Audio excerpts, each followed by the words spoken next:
Hi, welcome to Bridget Tribe. Today we're going to talk about nurturing independence in kids. Can you remember a time when you found yourself doing something for your child that you know that they can do on their own? Maybe tying their shoe, packing their bags, or even answering for them when someone asks a question. It starts with small habits, but before you know it, you're their personal assistant. We actually think we're helping, but sometimes we're unintentionally holding them back. And then when we try to step back, guilt kicks in. Am I being too tough? What if they struggle? Am I being too harsh? But here's the truth. Independence is a gift, not a punishment. And we're talking about all that today. We're going to be talking about all of that today. How to raise independent kids. Kids who are self-sufficient, kids who are confident and capable of handling situations when they are on their own. Because the truth is, you'll never always be there as a parent. So you need to be able to nurture these children into children that can actually be self-reliant. So if you've ever wondered, what should I be teaching my children at this stage? How do I prepare them for real life? Or how can I build their confidence without overprotecting them? Stick around because this video is for you. Come and fly away with me. Come and fly away with me. My name is Bridget. Welcome to Bridget Tribe. And on this channel, we'll talk about intentional parenting. We talk about fitness, lifestyle. We talk about motherhood and creating generational wealth and all that good stuff. We talk a lot about money. If this is your first time coming across my video, I want you to please click the subscribe button. I want you to turn on the notification bell. And please drop your comments, like this video, and share my content. Thank you. Now, independence isn't just about kids doing things on their own. Rather, it's about confidence, problem-solving skills, and resilience.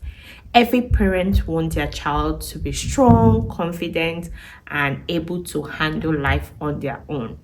But here's the tricky part. Our own fears often get in the way. And I remember when my daughter was 11 years old and, just thinking about letting them do things on their own was, just thinking about, but here's the tricky part. Our own fears often get in the way.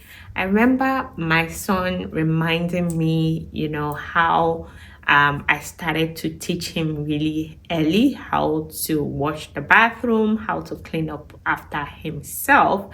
And this has actually helped him so well to be very, very self-reliant. Okay? It is important to note that raising independent kids isn't just about teaching them skills, but it's about managing our own emotions as parents as well. Yes, we love them. We want to protect them. And sometimes we unintentionally hold them back. So today we're going to dig deep into it. Number one is we're going to be talking about how do you gradually let go without feeling guilty? How can you balance between support and self-sufficiency? What is the hidden ways that we might be keeping our kids dependent on us? And what are the practical steps to encourage independence, every day? This isn't about tough love or pushing your kids away. It's about setting them up for success while keeping that strong emotional bond intact. So let's dive in. Letting go without guilt.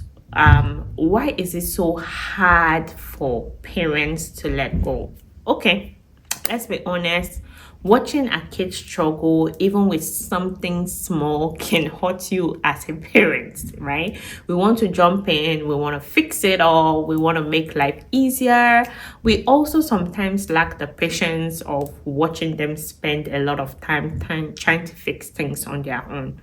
So here's why we feel guilty. We equate helping with loving. We worry that they'll think we don't care. We fear that they will fail and get hurt.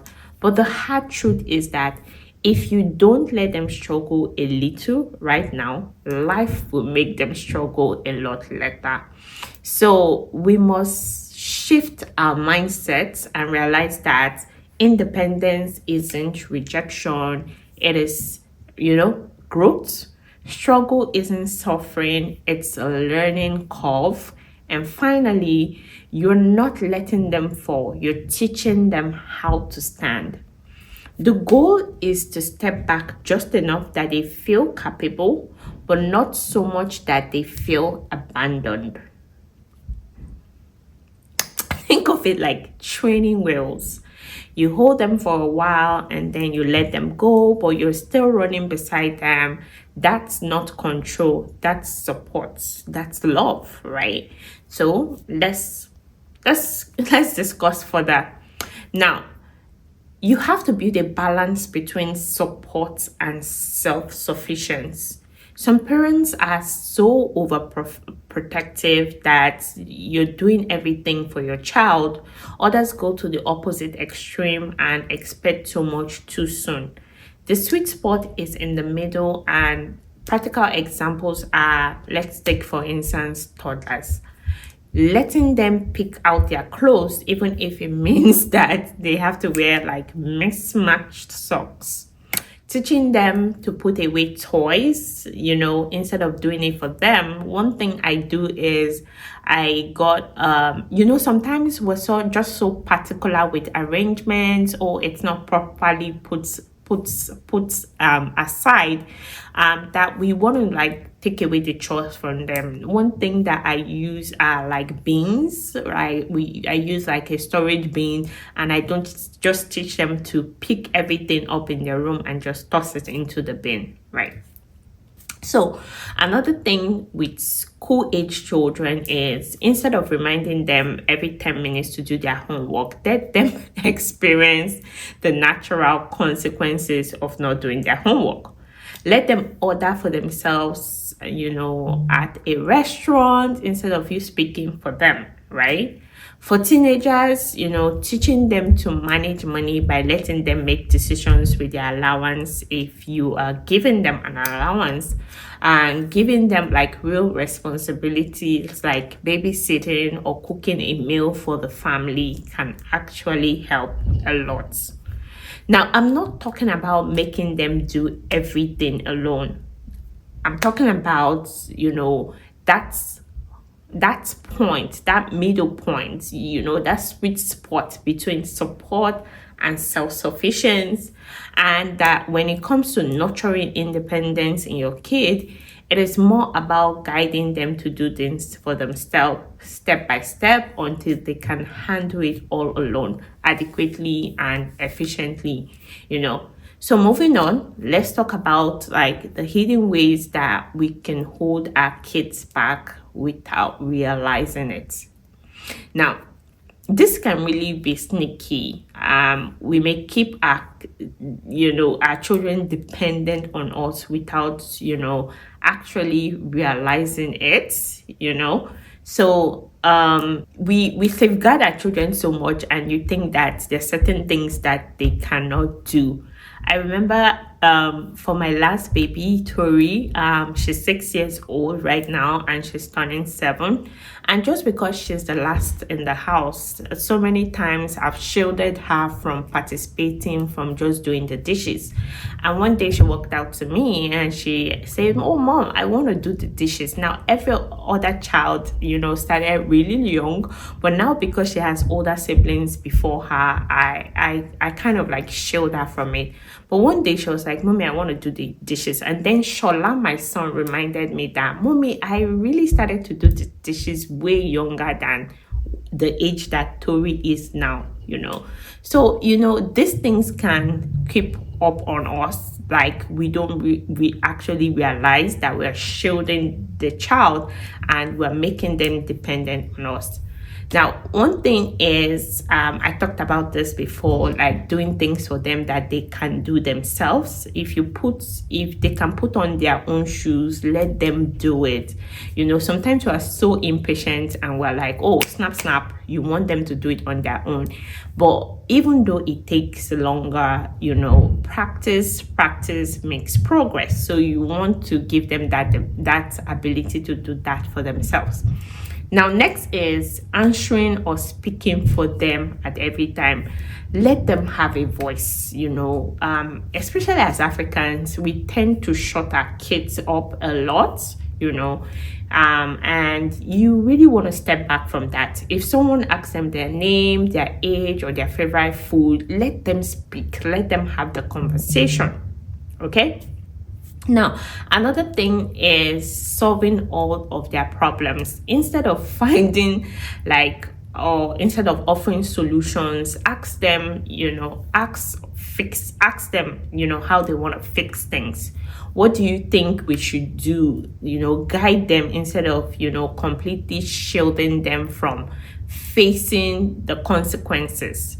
Now, when you rescue them from consequences, it's not love, rather it robs them of learning the experience which you're meant to teach them. And, their experience makes them wiser. So it's easy to slip into these habits, but the more we step back, the more we allow the child to step up, right? So here are practical steps to encourage independence in your kids every day. Number one is to start with small decisions, teach them decision-making skills. Kids who never get to choose struggle when they have to. So give them choices. Let them decide what book they want to read before bed. Let them pick their clothes, even if it doesn't match. Let them plan part of the weekend. It starts small and then you gradually build their confidence as you go along. Okay, so next will be teach them life skills early. It's not a punishment, it's freedom. Let them start out no matter how young they are. Even young kids can help with chores. Make it fun. Teach them basic cooking, money management, and time management step by step. Let them experience natural consequences. If they forget their lunch, don't rush to school with it. Let them problem solve, right? If they spend all their allowance too soon, let them wait until the next, payday. Teach them responsibility and accountability. It's not just tax, but it's the mindset that they're building in them. Chores aren't just about helping, assigning them chores also help with teaching them ownership of responsibility. And then give them age appropriate responsibilities like, walking, doing the dishes, sorting out laundry, meal prepping, cooking. You can go a step further to make them engage, by making it a game, right? I mean the chore part, right? Make it a game. Tell them that they earn something, like they could earn extra playtime if the chore is properly done. One thing I tell my kids is that if you don't make me remind you, if you don't make me ask you before you do a chore, then you're actually earning something. Next, you can also encourage problem solving instead of giving them all the answers. They will learn to think and to fend for themselves. Instead of you saying here's what you should do, try what you think will work, and let them build confidence in their ability to handle challenges. Praise their effort, not just the success, right? So that even when they fail, they know that failure, it's not, the end of the world. Tell them that, affirm them by, telling them, you're strong, you're smart, say, I love you, I love it when you keep trying, be a very affirmative when you see them put in effort. This kind of builds resilience and a growth mindset. Now, every small step leads to a stronger, more capable child, and you'll be amazed at what they can do when you give them a chance, right? So in conclusion, raising independent kids doesn't mean stepping completely away. It means stepping back just enough for them to step forward. It's about giving them the tools, the confidence, and the space to grow while always being their safe place to land. Yes, it's hard. It tugs at your heart as a parent, but imagine years from now when they're facing life with confidence, strength, wisdom, all because you believed in their ability to stand on their own 2 feet. How cool would that be? Independence isn't about pushing our kids away. It's about preparing them for life.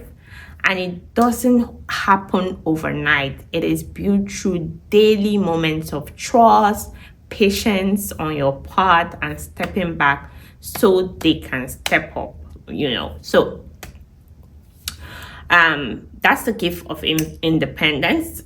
That doesn't happen overnight, right? It is built through small daily moments of trust, patience on your part, and stepping back so that these children can actually step up. That's the gift of independence.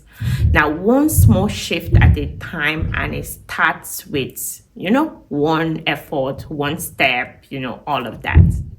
Now, independence is a gift. It is not a punishment. Do not see it as a punishment.